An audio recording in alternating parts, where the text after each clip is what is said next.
Hello, I am Robert Shupe, the Director of Palmdale City Library, and I am looking forward to sharing with you another favorite book of mine from my childhood.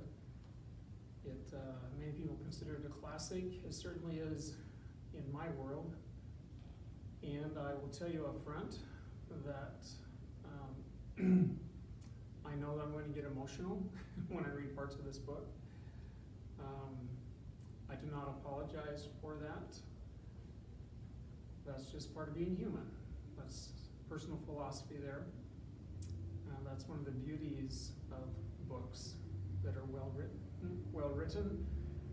They enable us and allow us to experience things,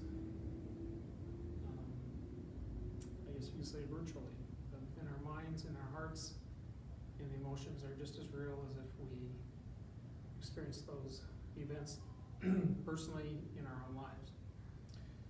That is one of the beauties of this book, with some important truths that, looking back, I think laid some foundations for me in my own life. So, without further ado, Where the Red Fern Grows, the story of two dogs and a boy, by Wilson Rawls. Chapter 1. When I left my office that beautiful spring day, I had no idea what was in store for me. To begin with, everything was too perfect for anything unusual to happen. It was one of those days when a man feels good, feels like speaking to his neighbor, is glad to live in a country like ours, and proud of his government. You know what I mean, one of those rare days when everything is right and nothing is wrong. I was walking along whistling when I heard the dog fight. At first I paid no attention to it. After all, it wasn't anything to get excited about, just another dogfight in a residential section. As the sound of the fight grew nearer, I could tell there were quite a few dogs mixed up in it. They boiled out of an alley, turned, and headed straight toward me. I wanted to get bitten or run over. I moved over to the edge of the sidewalk. I could see that all the dogs were fighting one.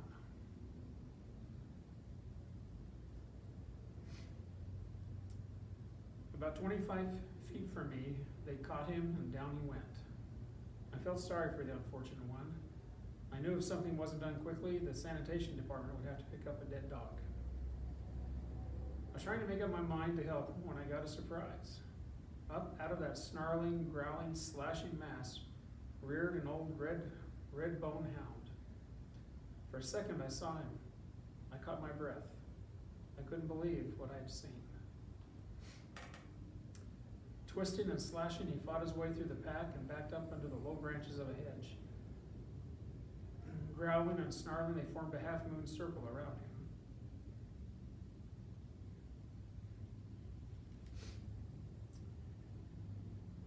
A big bird dog, bolder than the others, darted in. The head shook as he tangled with the hound. He came out so fast, he fell over backwards. I saw that his right ear was split wide open.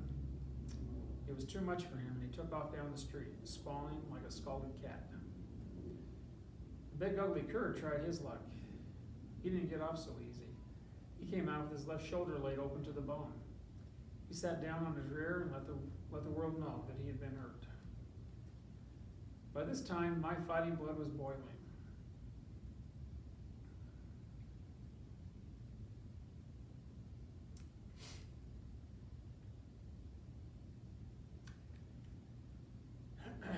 It's hard for a man to stand and watch an old hound fight against such odds, especially if that man has memories in his heart like I had in mine.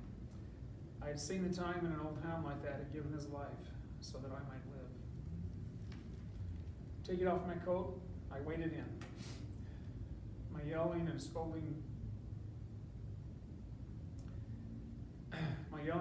didn't have much effect, but the swinging coat did. The dog scattered and left. Down on my knees, I peered back under the hedge. The hound was still mad. He growled at me and showed his teeth. I knew it wasn't his nature to fight a man. In a soft voice,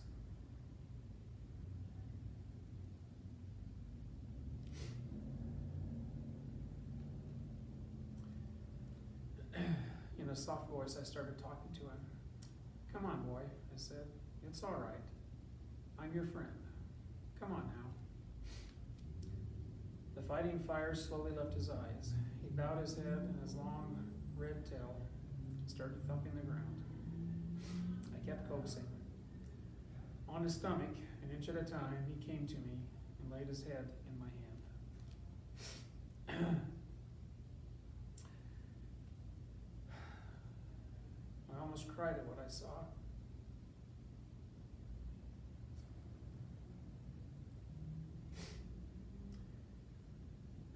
His coat was dirty and mud-caked. His skin was stretched drum tight over his bony frame. The knotty joints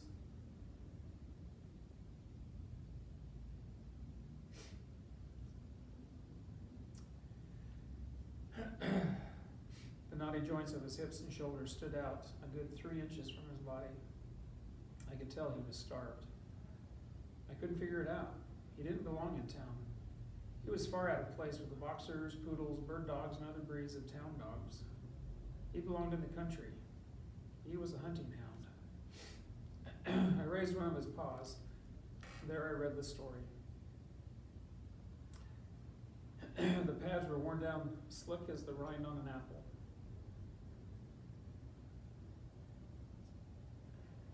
I knew he had come a long way. And no doubt had a long way to go. Around his neck was a crude collar. On closer inspection, I saw it had been made from a piece of check-lined leather. 2 holes had been punched in each end, and the ends were laced together with baling wire.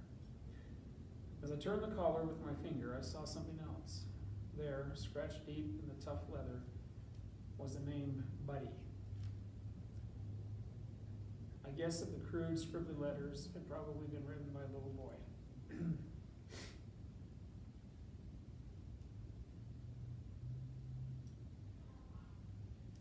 It's strange indeed how memories can lie dormant in a man's mind for so many years. Yet those memories can be awakened and brought forth fresh and new, just by something you've seen or something you've heard, or the sight of an old familiar face.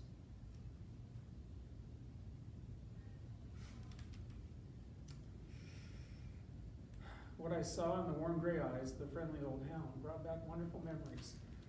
To show my gratitude, I took hold of his collar and said, "Come on, boy, let's go home and get something to eat." He seemed to understand that he had found a friend. He came willingly. I gave him a bath and rubbed all the soreness from his muscles. He drank quarts of warm milk and ate all the meat I had in the house. I hurried down to the store and bought more. He ate until he was satisfied. He slept all that night and most of the next day. Late in the afternoon, he grew restless. I told him I understood, and as soon as it was dark, he could be on his way. I figured he had a much better chance if he left town at night. That evening, a little after sundown, I opened the back gate. He walked out, stopped, turned around, and looked at me.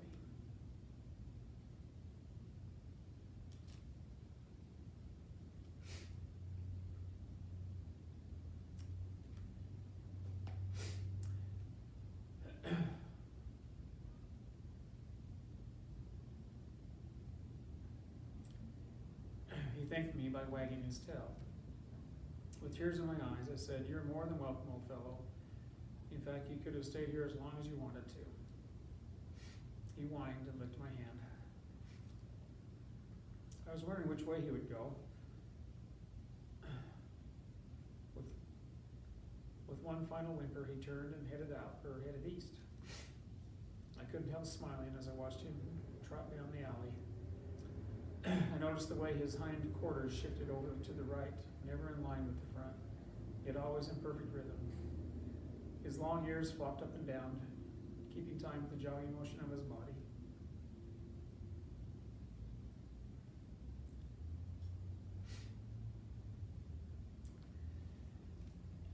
Yes, they were all there, the unmistakable marks of a hunting hound. Where the alley emptied into the street, he stopped and looked back. I waved my hand. As I watched him disappear into the twilight shadows, I whispered these words. Goodbye, old fellow. Good luck. And good hunting.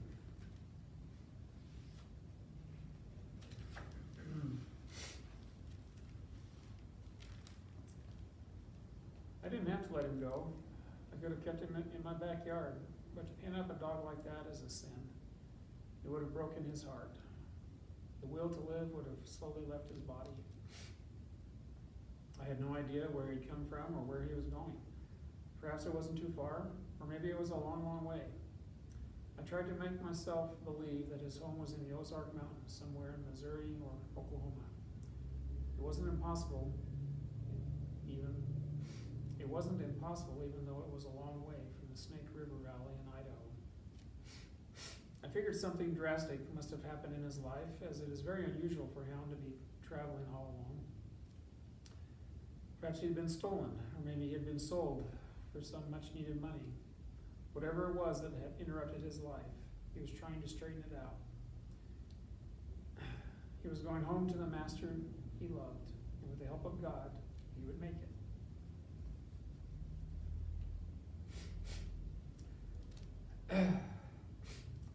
To him, it made no difference how long the road.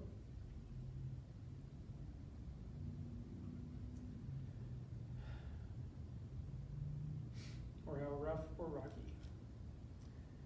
His old red feet would keep jogging along, on and on, mile after mile.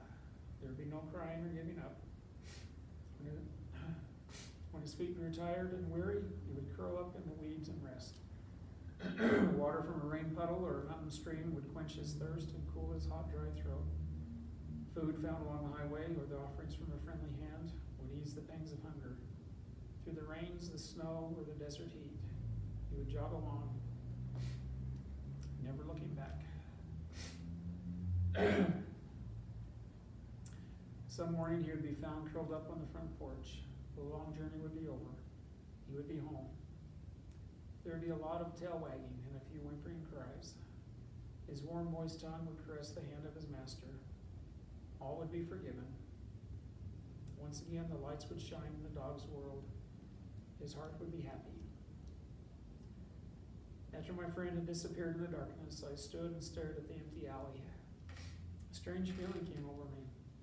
At first I thought I was lonely or sad, but I realized that wasn't it at all. The feeling was a wonderful one. Although the old hound had no way of knowing it, he had stirred memories, and what priceless treasures they were. Memories of my boyhood days, an old KC baking powder can, and 2 little red hounds. Memories of a wonderful love, unselfish devotion, and death at its saddest form. As I turned to enter my yard, I started to lock the gate, and then I thought, no, I'll leave it open. He might come back. I was about halfway to the house when a cool breeze drifted down from the rugged Tetons. It had a bite in it, and goose pimples jumped out on my skin. I stopped at the woodshed and picked up several sticks of wood.